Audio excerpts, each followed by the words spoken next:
Hi, you're listening to Boggy Talk, Faith Conversations in the Mud, a resource of Church on Bayshore. Boggy Talk is recorded on Boggy Bayou in Niceville, Florida, and is hosted by Justin Wyatt and James Ross, pastors at Church on Bayshore. We typically want every matter of faith and life to have crystal clear answers, but it isn't always that easy. This podcast digs in to help Christians think with a kingdom mentality about topics that sometimes get muddy and bog us down. So let's dive in. All right. Well, hello and welcome to Boggy Talk. And I am leading us today because Pastor Justin is not here with us. So I'm not very good at doing this, but that's okay because our guest today makes up for my inability to host. And that is our Superintendent of Okaloosa County Schools, Marcus Chambers. We are so glad to have you here with us today. I appreciate it. I'm excited to be here. Well, I want to just dive right in because I got a lot of questions I want to ask of you. So first, I don't know that a lot of people really know Marcus Chambers, who Marcus Chambers is. So tell us a little bit about yourself. I guess, first of all, like, where do you like to go eat? What teams do you root for? Those kind of things. Oh, wow. So first of all, I think I'd say, I grew up in a military family, and my father was in the Air Force. So we moved around a bit, and I was fortunate to grow up in Hawaii. Oh, wow. And that's where I ended up graduating high school. So as you can imagine, growing up in Hawaii, that was a hard time. But really enjoyed that. You know, some of the teams that I liked, people call me the front runner because I like the Dallas Cowboys, the Yankees, the Lakers. Okay, Duke basketball. Yeah. Wow. But Florida State Seminoles for football, though. Okay. You sound like my son. He just likes whoever the best team is, so. But I will say, in my defense, I've liked them my whole life. So. Okay. All right. Yeah, that is okay. Yeah. And unfortunately, I'm a Gator fan, so, I have to differ with you on that one. But Commissioner Ponder, who we had last week on, he's also a Florida State fan. So that seems to be a theme here. Tell us a little bit about how long you've been married and kind of how you ended up. What was the journey that got you eventually to the role you're in now? So, my father, he retired from the military back in 1993. So he ended up coming to this area. He liked it, so we moved here. But at a high school, I actually played college baseball. So I was at the University of South Florida. Okay. I realized quickly that that wasn't going to work out. So came here locally, played baseball and basketball at OW at the time. Oh, wow. And what actually led me into education is I remember after my last year at OW, I literally prayed, Lord, what am I going to go into? It was that year, and then I ended up getting offered a full ride into education for my junior and senior year. I was thinking of physical therapy. Am I going to go into business management? And literally an answer to prayer was a full scholarship into education. So that was a clear sign to me. I taught over at Ruckle Middle School for about 6 years, some of the best time of my life as a teacher and a coach. Those were great experiences, but I knew I wanted to get into administration. I was fortunate to have a number of great leaders along the way to help me, and here I am today. Yeah, and so you are married, right? And you have a couple kids as well, yes, correct? Yes, yeah. I'm married, going on 21 years. Oh, wow. Congratulations. My wife teaches over at Niceville High School, so she's a teacher, an English teacher and a leadership teacher. And my daughter graduated from Niceville High School last year. So as you can imagine, graduating during the pandemic. Wow, man. She's a freshman, actually just finished her freshman year at Gulf Coast, plays volleyball over there. And then my son's a junior at Niceville High School. So he's had a great year. He's a baseball player. So we have a lot of sports in the family. Yeah, I totally get that. We have 5 children of our own, and most of them are involved in sports and all kinds of stuff. And this is a great community to be able to raise kids and be involved. And one of the things that are great about this community are our schools. Yes. Obviously, long before you were in the role you're in, but you get to be in the role you're in now. And the reason we have you on this week, and the reason we had Commissioner Ponder on this last week and Mayor Hinkle on, was just to really talk about what is going on in our community, specifically to help those in this area understand understand how they can be more involved specifically as members of the faith community, but also members of the community at large. And then for those who kind of listen outside the area, what are maybe ways they can do the same things that are happening here? So I guess I'll kind of start with, how's it going? How are Okaloosa County Schools doing?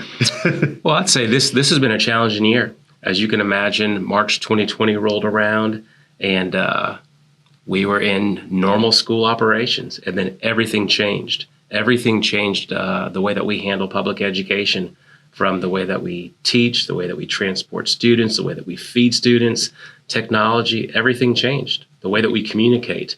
But I'll say, since March 2020 to today, I could not be more proud of our teachers, our support professionals, our administrators, what they have done during the most challenging of times.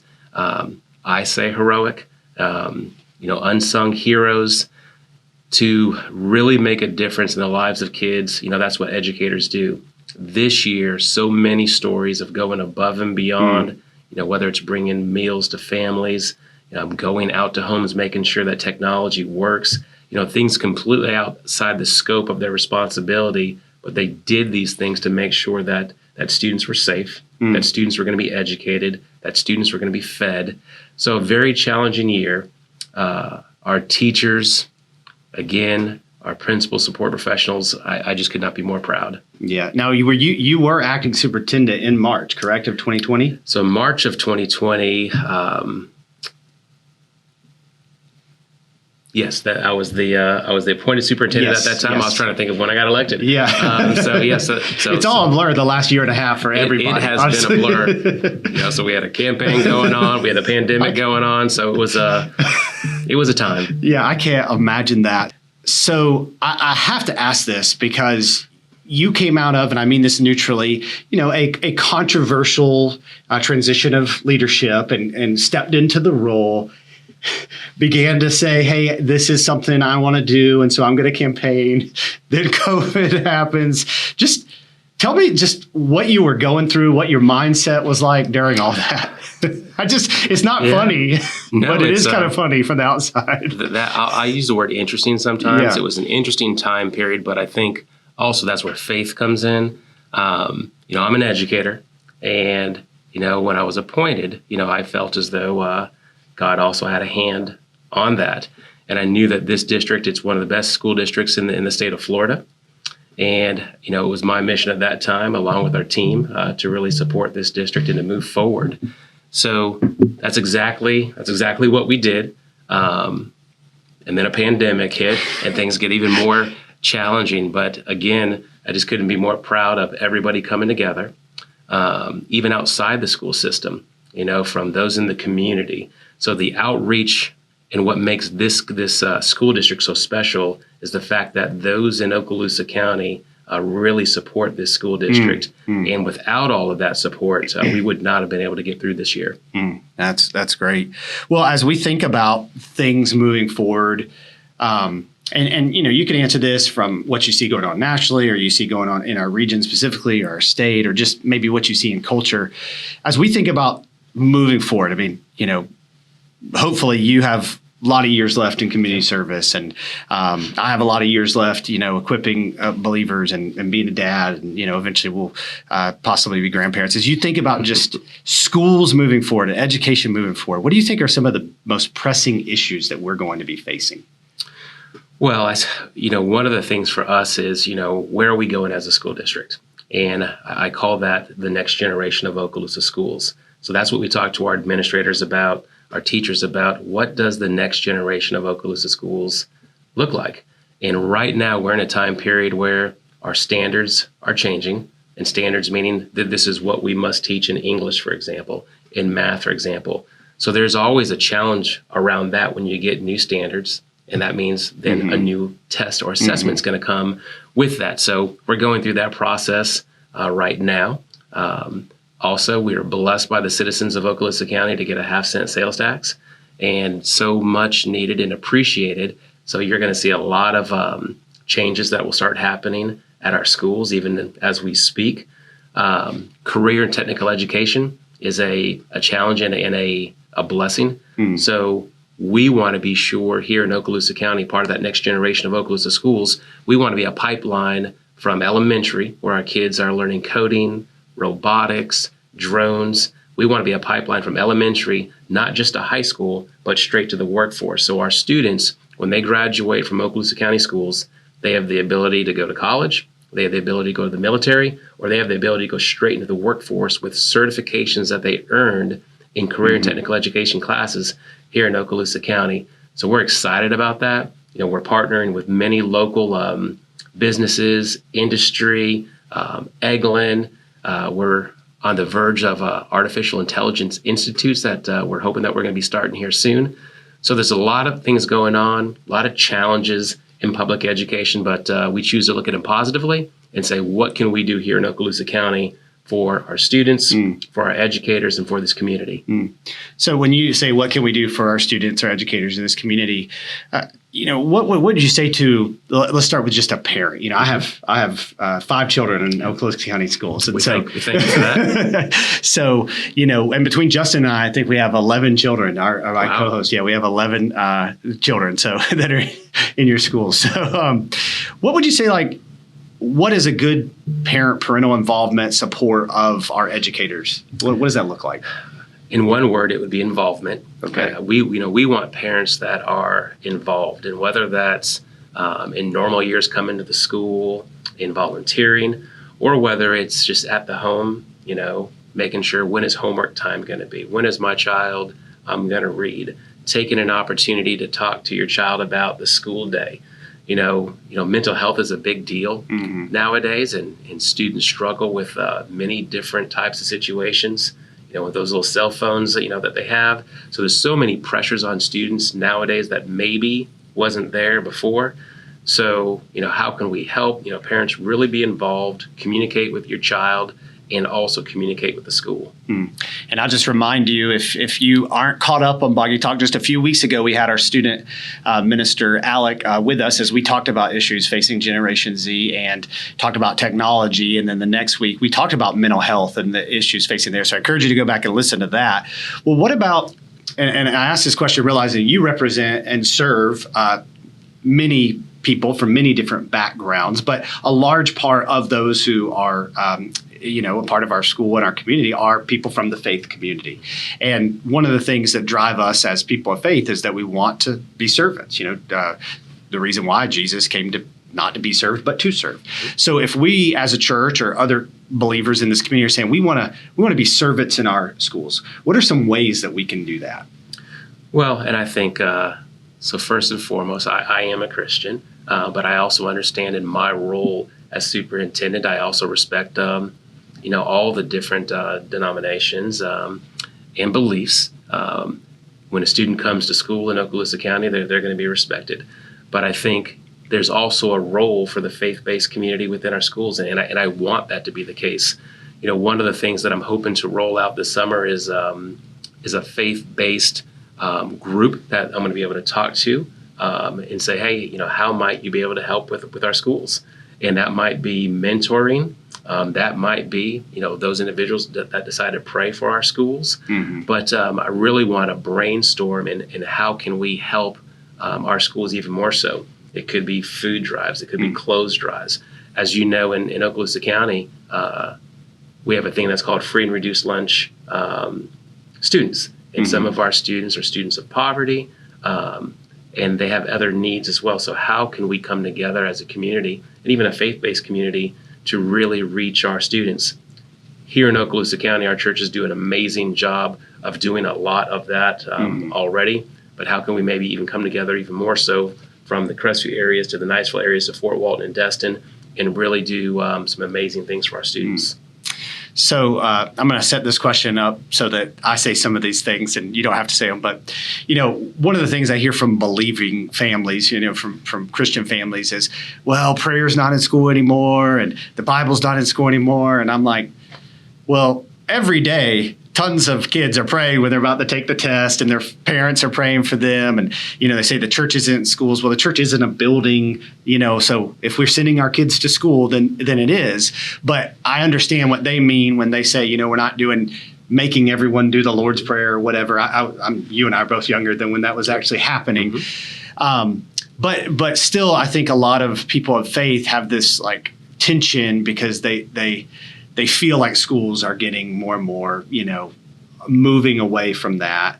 And I would just say, what would be your encouragement to the faith community as they do send their kids to schools? And our community is a little different, but maybe they're military and they're going to move somewhere. How they maintain their faith, but also respect. That's a great word to use. Respect everyone. What would be your encouragement to them? So, as you know, in public education, there's certain rules, laws that govern, what we do in terms of faith.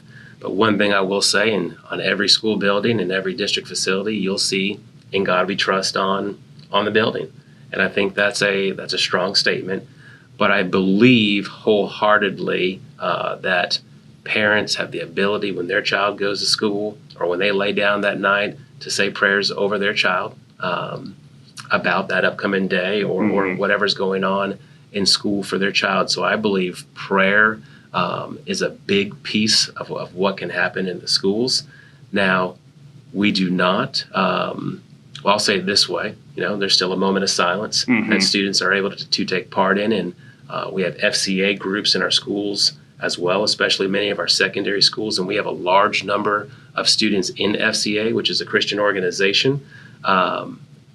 But again, we have to respect all walks of life, all beliefs, and that's something that I believe that we do well in Okaloosa County. And Christianity is one of those beliefs that I think that we do support well. I would just encourage Christians who are listening to this that our job is not to win a culture war. Our job is to live out our faith, and we have to respect those who come from different backgrounds, and if our goal, I'm saying this, not you, if our goal is to really help them see that how we're living is the right way, that's not going to happen by forcing them to do things that we want them to do. It's going to happen through respect, valuing them, those families, those children, and so I think that if we live out our faith and we carry the same respect and dignity for people that those we learn about in our faith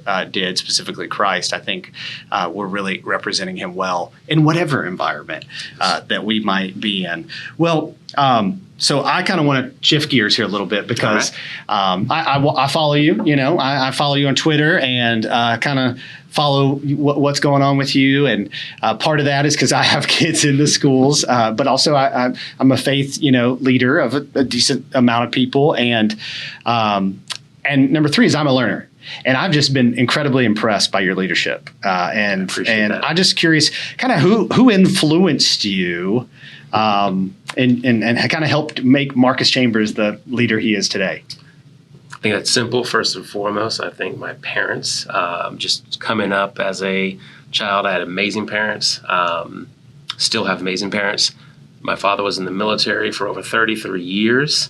My mother was a stay-at-home mother, but probably no one works harder than she worked. So they instilled in me, confidence, humility. They instilled in me hard work, and education is important. I can remember my father used to say when people would ask, does your son work? And he said, well, first and foremost, his job is school, and that's the number one priority. So they really influenced me significantly.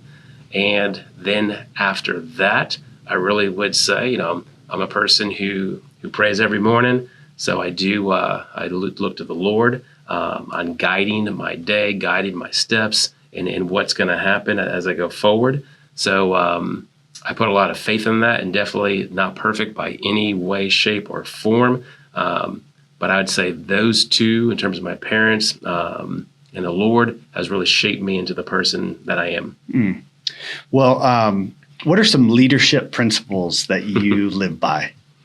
So it's funny because you can read so many books and so many trainings, but there's 5 things that I try to live by, and one is faith, and then a life of excellence, and then passion, compassion, and leadership. So how do I do in those areas?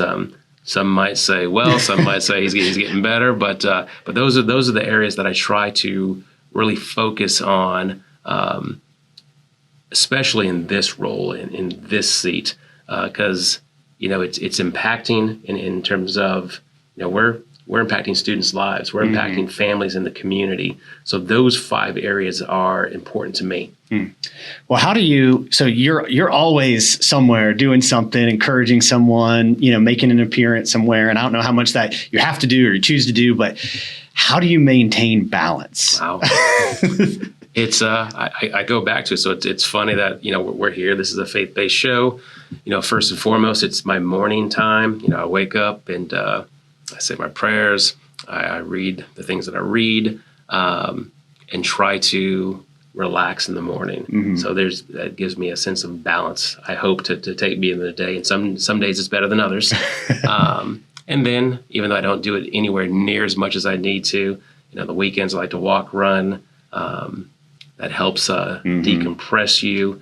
And when you're in a position like this or a position like you're in, you have those who support, those who question, and maybe even criticize sometimes. What? No. And that's fine because everyone has perspectives, and I actually value that. And I try to make a concerted effort to call those folks, to talk to them about the concerns, but to get through everything that you go through, that I go through, I think it's important to have a little bit of exercise in my life. I'd like to have more, but then my quiet time is critical. Yeah, well, I was just talking with Commissioner Ponder recently, and we were talking about criticism comes with a territory of leadership. I mean, we kind of all know that. But we were both talking about how we experience criticism, but not like you.